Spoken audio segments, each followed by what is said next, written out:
नमस्कार, मैं प्रत्युष शर्मा और आप देख रहे हैं CTV7 न्यूज़ की खबरें। शुरू करते हैं राष्ट्रीय खबरों से। छत्तीसगढ़ मॉडल की तेलंगाना में सराहना हुई है और इस बार सराहना करने वाले राहुल गांधी हैं, जिन्होंने यहां के कर्ज माफी का उल्लेख किया है तेलंगाना के अपने एक कार्यक्रम में कि हमें कर्जा माफी की जरूरत है और हमें 2500 रुपए आप दीजिए। हमने उनकी आवाज सुनी और आज आप जाइए, छत्तीसगढ़ जाइए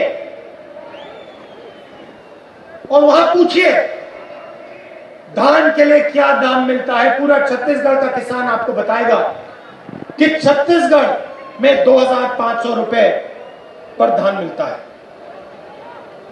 के समय हमने 2 वायदे किए थे, बड़े वायदे किए थे। पहला वायदा कि छत्तीसगढ़ के किसानों का हम कर्जा माफ करके दिखा देंगे और दूसरा वायदा पैडी को हम 2500 रुपए में खरीदेंगे। भारतीय जनता पार्टी की छत्तीसगढ़ प्रभारी डी पुरंदेश्वरी राजधानी रायपुर पहुंची हैं। यहां पर उन्होंने मीडिया से चर्चा करते हुए बताया कि उनका दौरा कार्यक्रम दुर्ग में है। यहां पर वो कार्यकर्ताओं से मिलेंगी और भारतीय जनता पार्टी का जनाधार बढ़ाने की दिशा में कार्य करेंगी। वहीं उनसे जब मीडिया ने सवाल किया कि इस बार 35 विधायकों का रिपोर्ट कार्ड जो आया है वो काफ़ी खराब है, जिसको लेकर उनका कहना था कि कांग्रेस खुद इस पर विचार करेगी। आए हैं यहाँ और इस बार हम बिलासपुर दुर्ग जा रही हूँ, दुर्ग संभाग में जा रही हूँ। वहाँ हमारी पार्टी की जो ऑर्गेनाइजेशन है इसकी समीक्षा होगी एंड क्या फ्यूचर प्लान ऑफ एक्शन होना है उस पर भी संभागीय वाइज हम तय करेंगे and we will definitely go forward with that.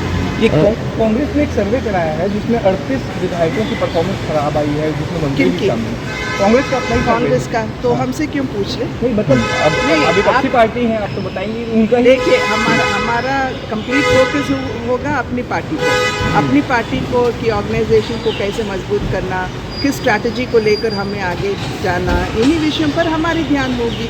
वो इस पर पलटवार करते हुए कांग्रेस के संचार विभाग के प्रभारी सुशील आनंद शुक्ला का कहना है कि डी पुरंदेश्वरी को भारतीय जनता पार्टी के स्थिति पर ध्यान देना चाहिए, न कि कांग्रेस की तरफ। देखिए, पुरंदेश्वरी कांग्रेस की चिंता करने के बजाय भारतीय जनता पार्टी की चिंता करें, जिसकी स्थिति छत्तीसगढ़ में बद से बदतर होते जा रही है। पुरंदेश्वरी के प्रभारी बनने के बाद भारतीय जनता पार्टी यहाँ पे नगरीय निकाय चुनाव का दूसरा चरण बुरी तरीके से पराजित हुई, खैरागढ़ का उपचुनाव में बुरी तरीके से पराजित हुई, पंचायत के चुनाव में बुरी तरीके से पराजित हुई। तो पुरंदेश्वरी पहले भारतीय जनता पार्टी की गुटबाजी को समाप्त करें, भारतीय जनता पार्टी को लड़ने का मादा सिखाएं। जहाँ तक कांग्रेस का सवाल है, कांग्रेस के मुख्यमंत्री, हमारे मंत्रिमंडल और विधायक बेहतरीन काम कर रहे हैं। हमारी सरकार ने 36 में से 90% वादों को पूरा किया है। मुख्यमंत्री सुशील आनंद शुक्ला ने मीडिया से चर्चा करते हुए गैस की बढ़ती हुई कीमतों पर सवाल खड़ा किया है। उनका कहना है कि केंद्र सरकार महंगाई पर लगाम नहीं लगा पा रही है।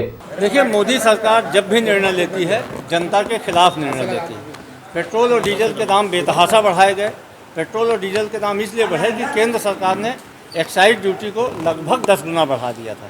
यह दुर्भाग्यजनक है कि यूपीए सरकार के समय जो सिलेंडर घरेलू गैस का 400 रुपये में मिलता था, आज वह 1070 रुपये हो गया।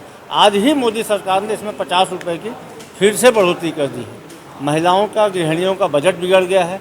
गरीब आदमी का चूल्हा कैसे जलेगा? केंद्र सरकार को इससे कोई फर्क नहीं पड़ता है। केंद्र सरकार सिर्फ मुनाफाखोरी और कमीशनखोरी में लगी हुई है। असंगठित कामगारों के लिए काम करने वाला कांग्रेस का प्रभाग के राष्ट्रीय अध्यक्ष उदित आज पहुंचे हुए थे राजधानी रायपुर। उन्होंने एक पत्रकार वार्ता ली है। पत्रकार वार्ता में असंगठित श्रमिकों की परेशानियों को लेकर के सवाल खड़ा किया है।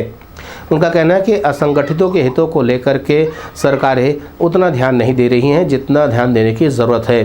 उन्होंने ये भी कहा कि कांग्रेस के कार्यकर्ता अब असंगठित कामगारों के बीच जाएंगे और उन्हें उनके अधिकारों के प्रति जागृत करेंगे। साथ ही साथ उनके अधिकारों के प्रति न सिर्फ जागरूकता बल्कि उन्हें दिलाने के लिए भी वो कार्य करेंगे। क्योंकि असंगठित कामगारों के लिए बहुत सारे अधिकार तो नहीं हैं, लेकिन फिर भी कांग्रेस के सरकार के द्वारा कुछ तो अधिकार दिए गए।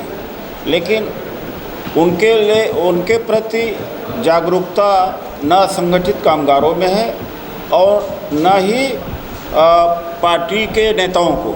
तो दोनों को जागृत करने की आवश्यकता है ताकि कांग्रेस का कार्यकर्ता समझ सके। आज जो आलोक पांडे जी ने प्रदेश सम्मेलन यहाँ रखा है उसमें यही चर्चा होगी कि इनके राइट्स क्या है, असंगठित कामगारों के अधिकार क्या है। इनको जब हम अवेयर करेंगे ये जा कर के असंगठित कामगारों की लड़ाई लड़ेंगे। अगली खबर बेमेतरा से है, जहां से एक अनूठी पहल सामने आई है। एक एनजीओ द्वारा 5 दिव्यांगों के जोड़ों का विवाह संपन्न कराया गया है। खास बात यह है कि इनके विवाह का खर्च इस एनजीओ द्वारा स्वयं उठाया गया है। पूरे विधि विधान के साथ इनका विवाह संपन्न कराया गया। आमतौर पर दिव्यांगों के विवाह को लेकर के हमारे समाज में सोच विकसित नहीं हो पाई है और ज़्यादातर मामलों में दिव्यांग अपने घर बैठे रह जाते हैं और उन्हें जीवन साथी नहीं मिल पाता और उनके वंश आगे नहीं बढ़ पाते। लेकिन एनजीओ के इस पहल से 5 दिव्यांग जोड़ों का विवाह संपन्न हुआ है।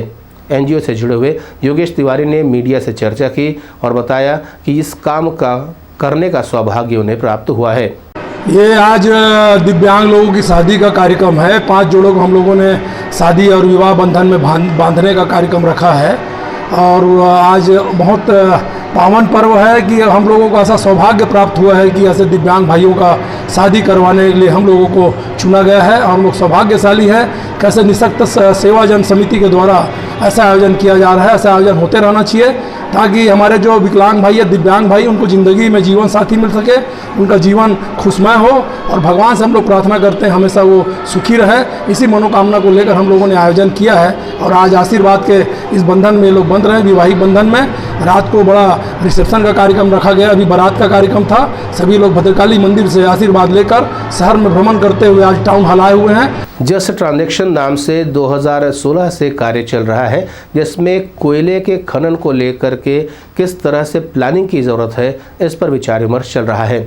छत्तीसगढ़ में भी ये कार्यक्रम चल रहा है और कोरबा को सबसे पहले इसके रिपोर्ट में शामिल किया गया है। लगभग 2 से 3 दशकों में कोयला का खनन कम हो लेकिन हमें उसके रिटर्न ज़्यादा मिले, इस पर विचार विमर्श किया जा रहा है। साथ ही साथ इस बात को भी ध्यान में रखा जा रहा है कि पर्यावरण का संरक्षण भी किया जा सके।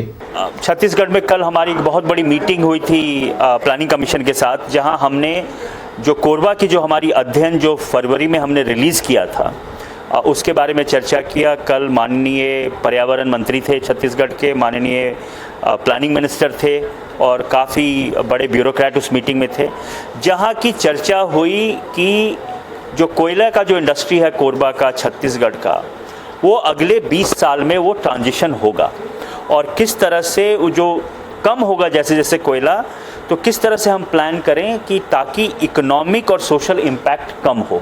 अतिथि व्याख्याताओं ने 3 मांगों को लेकर के प्रदेश सरकार के खिलाफ मोर्चा खोला हुआ है।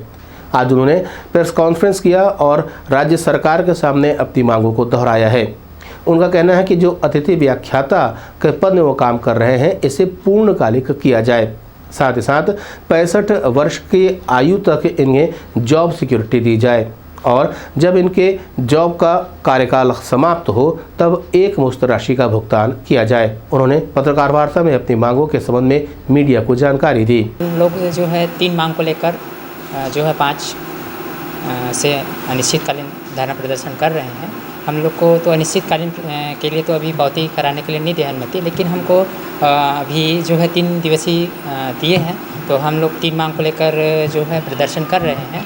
तो पहला हमारा मांग है जो अतिथि व्याख्याता जो प्रभावित हुए हैं उसको पुनर्नियुक्ति होना चाहिए, और दूसरा जो है जॉब सिक्योरिटी के साथ हमको 65 वर्ष का जॉब स्थायी जॉब होना चाहिए, और तीसरा एक मुफ्त मासिक वेतन को लेकर के हम लोग जो है बूढ़ा तालाब में प्रदर्शन कर रहे हैं। CTV7 की खबरों में फिलहाल इतना ही।